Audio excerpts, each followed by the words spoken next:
اگر آپ کو میری یہ ویڈیو پسند آئے تو like, comment and share, subscribe کرنا مت بھولیے۔ لہٰذا اسے قافلے کی ضروریات کے علاوہ تجارتی مال کا بندوبست بھی کرنا تھا۔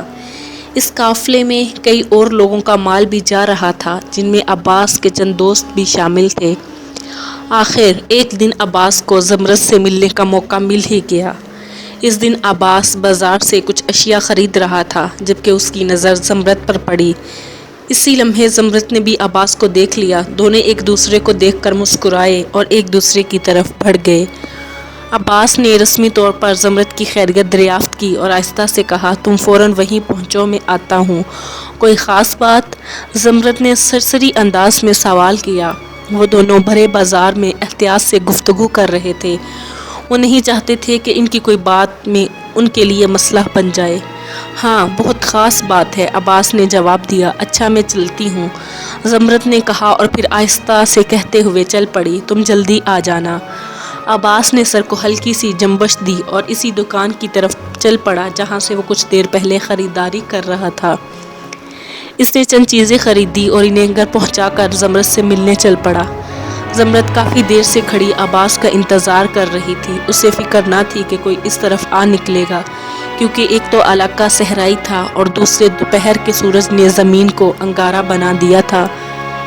لیکن اس گرمی میں وہ کھڑی عباس کا انتظار کر رہی تھی۔ وہ اس گرم زمین پر بیٹھنے کا سوچ بھی نہ سکتی تھی۔ اسے حد تک نظر چمکتی نگاہیں خیرہ کرتی اور تپتی ریت کے علاوہ کچھ نظر نہیں آ رہا تھا۔ قدموں کے نیچے زمین آگ اگل رہی تھی اور سر پر سورج گرمی برسا رہا تھا، لیکن وہ ان باتوں سے بے نیاز تھی۔ کوئی اسے دیکھتا تو پاگل ہی خیال کرتا۔ زمرد سوچنے لگی، جب وہ عباس سے ملنے پہلے آتی تھی تو رات کے وقت یہ خطہ جنت کا نمونہ لگتا تھا، لیکن اب جہنم کے کسی حصے سے کم نہ تھا۔ وہ یوں ہی سوچوں میں گم تھی جب عباس وہاں آ پہنچا۔ زمرد، عباس نے اسے بلایا۔ زمرد نے ایک دم پیچھے مڑ کر دیکھا۔ جب اس کی نظر عباس پر پڑی تو اس نے اطمینان کا سانس لیا اور شکایتی لہجے میں کہنے لگی، تم نے اتنی دیر لگا دی آنے میں۔ ہاں، کچھ دیر ہو گئی، کام تھا، عباس نے جواب دیا۔ اور جو میں یہاں گرمی میں جل گئی وہ؟ زمرد نے کہا اور عباس مسکرا دیا۔ اچھا، ابھی میرے پاس وقت نہیں ہے، عباس نے زمرد کو مخاطب کیا۔ میں نے تمہیں یہ بتانے کے لیے بلایا ہے کہ میں کچھ دنوں کے لیے بخارا جا رہا ہوں، جلد واپس آؤں گا۔ کب تک؟ زمرد نے سوال کیا۔ 3 ہفتے تو لگ ہی سکتے ہیں، عباس نے جواب دیا۔ کس لیے جا رہے ہو بخارا؟ زمرد نے دوبارہ سوال کیا۔ ایک قافلہ لے کر جا رہا ہوں، امید ہے بڑا نفع ہوگا، عباس نے جواب دیا اور زمرد نے سر ہلا دیا۔ کچھ دیر دونوں خاموش رہے اور پھر عباس نے زمرد کو رخصت کر کے اپنے گھر کی راہ لی۔ اس نے کچھ دنوں میں سفر کی تیاریاں مکمل کر لی۔ اب قافلہ جانے کے لیے بالکل تیار تھا، صرف کوچ کا دن متعین کرنا تھا۔ دوستوں سے مشورہ کرنے کے بعد عباس تیسرے دن قافلے کے ساتھ کوچ کر گیا۔ جب 2 سپاہیوں کے قاتل زید اور اس کے ساتھی کو جلاد کے حوالے کر دیا گیا، اس کے چند دن بعد قتیبہ بن مسلم نے فوج کے اعلیٰ افسران کا اجلاس بلوایا، جس میں اس نے انہیں حتمی ہدایات دینے کے بعد اجلاس برخاست کر دیا۔ اس اجلاس میں زیادہ تر ہدایات تکنیکی نوعیت کی تھی، جس میں اس نے فوج کی تقسیم، کوچ کے طریقہ اور حملے کا انداز ایک بار پھر سب افسران کو بتایا۔ فوج کو اس نے 4 بڑے حصوں میں تقسیم کیا۔ پہلا حصہ ہراول دستہ تھا، جس کی کمان زرار بن حسین کے ہاتھ میں تھی، جبکہ فوج کا دوسرا حصہ کلب تھا، جس کی کمان خود قتیبہ بن مسلم کے ہاتھ میں تھی، جبکہ دائیں طرف والے دستوں کی کمان قتیبہ نے اپنے بھائی کو سونپی تھی اور بائیں بازو کی کمان ابو موسیٰ کے حوالے کی تھی۔ اس کے علاوہ اس نے ایک خاص دستہ بھی ترتیب دیا تھا، جو کہ صرف گھڑ سواروں پر مشتمل تھا۔ اس دستے میں منتخب گھڑ سوار تھے۔ اس دستے کی کمان قتیبہ بن مسلم نے اپنے ہاتھ میں رکھی تھی اور اس دستے کا مقصد یہ تھا کہ میدان جنگ میں جہاں دشمن کا دباؤ زیادہ ہو، وہاں یہ دستہ مدد کے لیے پہنچ جائے۔ اس دستے کے سواروں کے لیے خاص ہدایات یہ تھی کہ انہوں نے کسی جگہ بھی جم کر نہیں لڑنا۔ اس کے علاوہ اس نے کچھ دستے محفوظ بھی رکھے تھے۔ قتیبہ کی فوج کی تقسیم جنگی نقطہ نگاہ سے بہت اچھی تھی، لیکن وہ جانتا تھا کہ فتح اتنی آسان نہیں۔ کیونکہ اسے ملنے والی اطلاعات کے مطابق دشمن کی فوج کی تعداد کم از کم 5 لاکھ ہوگی۔ یہ تعداد 5 لاکھ سے بڑھ سکتی تھی، کم نہیں ہو سکتی تھی، جبکہ قتیبہ کے پاس صرف 40,000 کا لشکر تھا۔ اس کے علاوہ اس نے بازغیس کے بادشاہ نیزک سے بھی مدد مانگی تھی، جو زیادہ سے زیادہ 10,000 کا لشکر لے کر قتیبہ بن مسلم کی مدد کو آ سکتا تھا۔ نیزک مسلمانوں کا حلیف تھا، اس طرح مسلمان لشکر کی تعداد 50,000 تک ہو جاتی تھی، جو کہ دشمن کی فوج کے مقابلے میں بہت کم تھی۔ یہ تمام حقائق قتیبہ کے سامنے تھے، لیکن وہ ان لوگوں میں سے ہرگز نہیں تھا جو حوصلہ ہار بیٹھے۔ چنانچہ ان تمام حقائق کو ذہن میں رکھ کر قتیبہ بن مسلم نے اپنی فوج کو کوچ کا حکم دے دیا۔ اس کی فوج نے جمعہ کے دن مرو سے کوچ کیا۔ مرو سے روانہ ہونے کے بعد قتیبہ بن مسلم نے فوج کو بڑا کم پڑاؤ کروایا۔ وہ جلد از جلد مگر رازداری کے ساتھ بخارا کے گرد و نواح میں پہنچنا چاہتا تھا۔ اس کی کوشش یہ تھی کہ اس کے کوچ کو اطلاع دروان خزاں کو اس وقت ملے جب مسلمان افواج بخارا کے گرد و نواح میں پہنچ چکی ہو، لیکن اس کے تمام احتیاط کے باوجود اس کے کوچ کی اطلاع دروان خزاں تک پہنچ چکی تھی اور وہ مکمل تیاری کے ساتھ مسلمانوں کے مقابلے کے لیے بخارا میں قلعہ بند ہو گیا تھا۔ اس کا ارادہ یہ تھا کہ مسلمانوں کا مقابلہ قلعہ بند ہو کر کیا جائے، لیکن اس کے سالاروں نے اسے مشورہ دیا کہ مسلمان فوج کا مقابلہ قلعے سے باہر نکل کر کرنا چاہیے۔ چنانچہ دروان خزاں نے اسے مشورے پر عمل کرنے کا فیصلہ کیا۔ اس نے دیگر علاقوں سے اپنی افواج اکٹھی کر لی، جن کی مجموعی تعداد 6 لاکھ بنتی تھی۔ دروان خزاں مسلمان فوج کے مقابلے کے لیے ہر طرح سے تیار تھا اور قتیبہ بن مسلم اس بات سے بالکل بے خبر تھا۔ جب قتیبہ بن مسلم بخارا کے پاس پہنچا تو اس سے یہ اطلاع ملی کہ دروان خزاں اپنی فوج کے ساتھ بخارا سے نکل کر مسلمانوں کے مقابلے کے لیے ہر طرح سے تیار ہے۔ اگرچہ یہ خبر قتیبہ بن مسلم کے لیے حیران کن تھی، کیونکہ اس نے مسلمان فوج کے کوچ کو ہر طرح سے خفیہ رکھنے کی کوشش کی تھی، لیکن اس نے اپنے حواس کو قابو میں رکھا۔ اسی دن نیزک بھی اپنی فوج لے کر مسلمانوں کی مدد کے لیے آ گیا، جس سے مسلمان فوج کی مجموعی تعداد 50,000 کے لگ بھگ ہو گئی، لیکن 6 لاکھ کے مقابلے میں 50,000 بہت کم تعداد تھی۔ لیکن قتیبہ بن مسلم فوج کی نفری کی کمی کو دیکھ کر جنگ سے منہ موڑنے والوں میں سے نہیں تھا۔ اگلے دن دونوں فوجیں آمنے سامنے صف آرا ہو گئی۔ ایک طرف 6 لاکھ کا کثیر لشکر تھا، جبکہ دوسری طرف صرف 50,000 کا لشکر تھا۔ جنگ شروع ہوئی، مسلمانوں نے خوب داد شجاعت دی، لیکن ان کی قلیل تعداد 6 لاکھ کے لشکر کے سامنے ایسی ہی تھی جیسے سیلاب کے سامنے گھاس پھوس، اور آخرکار مسلمان فوج کے پاؤں اکھڑ گئے۔ قتیبہ بن مسلم اس صورتحال کے لیے پہلے سے تیار تھا، چنانچہ اس نے اپنی فوج کی نفری ضائع کرنے کی بجائے اپنے دستوں کو کئی کوس دور اکٹھا ہونے کا حکم دیا۔ مسلمان دستوں کا اکٹھا ہونا اگرچہ مشکل تھا، کیونکہ دشمن ان کا پیچھا کرتا آ رہا تھا، لیکن کچھ بھاگ دوڑ کر کے قتیبہ اپنے دستوں کو اکٹھا کرنے میں کامیاب ہو گیا۔ دروان خزاں نے جب مسلمانوں کو دوبارہ اکٹھا ہوتے دیکھا تو اس نے اپنی فوج کو مسلمانوں کا پیچھا کرنے سے روک دیا۔ قتیبہ بن مسلم بھی یہ جان چکا تھا کہ دروان خزاں کی فوج سے لڑنا اس وقت عقل مندی نہیں ہو سکتی، چنانچہ اس نے اپنی فوج کو مرو کوچ کرنے کا حکم دیا۔ یوں اس جنگ کا خاتمہ مسلمانوں کی پسپائی پر ہوا۔ اس جنگ کے بارے میں کسی تاریخ میں واضح تفصیلات نہیں ملتی۔ عباس کے تجارتی سفر پر جانے سے چند دن پہلے زمرد اس سے ملنے گئی۔ واپسی پر اسے کچھ دیر ہو گئی۔ جب وہ گھر پہنچی تو اس کی نانی بولی، بیٹا اتنی دیر لگا دی تم نے، جلدی آ جایا کرو، لوگ باتیں بناتے ہیں۔ میں جانتی ہوں، لیکن تم یہ سب کیوں کہہ رہی ہو؟ زمرد، جس کا چہرہ کچھ دیر پہلے کھلا ہوا تھا، ایک دم بھڑک کر بولی، تم بہت کمزور ہو نانی، زمانے سے ڈرتی ہو، مجھے دیکھو، مجھے کسی کی پرواہ نہیں ہے۔ تمہیں پرواہ ہونی چاہیے، نانی نے کہا، تم جوان ہو، عباس بھی جوان ہے۔ اگرچہ تم نے کوئی جرم نہیں کیا، لیکن لوگ میری باتیں بناتے ہیں، مجھے کسی کی باتوں کی پرواہ نہیں، زمرد نے جواب دیا۔ میں یہی تو کہہ رہی ہوں کہ تمہیں لوگوں کی باتوں کی پرواہ کرنی چاہیے۔ کن لوگوں کی بات کرتی ہیں؟ یہ بات کہتے ہوئے زمرد کی آنکھوں میں آنسو آ گئے۔ ان لوگوں کی جنہوں نے میرے باپ کو قتل کیا،